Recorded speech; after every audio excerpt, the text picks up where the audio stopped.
Mana shu ishda bekor qilishyaptilar, bori led taqiqlanmagan akalar.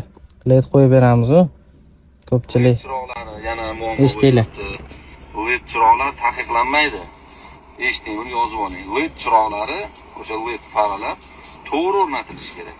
Agar LED qo'ymoqchi bo'ladigan bo'lsa, optik linza bilan tartibga atrajatelni olib tashlaydilar. Chunki oddiy lampochkaga moslashtirilgan atrajatel bor-ku. O'shani olib tashlab yoki qoraytirib, optik linza, modul o'shalarni yoki billetlar qo'yish orqali tartibga uni ham tartibga oladi parametrlar bilan. Xullas led qo'ysa bo'lar ekan, faqat standartga javob beradigan, palasa bo'lib yoritadigan ledlarni ustanovka qilish kerak. Tumankaga led qo'yilganlarni ko'pchiligini to'xtatishyapti, chunki tumanka akalar ko'zni chaqnataveradi, ishoninglar. Qo'ygan bo'lsanglar ham yoqib yurmanglar, qo'yishni ham maslahat qilmaymiz, lekin palasa bo'lib yoritadigan ledlarni yaxshi joyda qo'ydirsanglar, regrovkasini chotki qilib berishadi. Regrovka yaxshi qiladigan joydan qo'ydiringlar.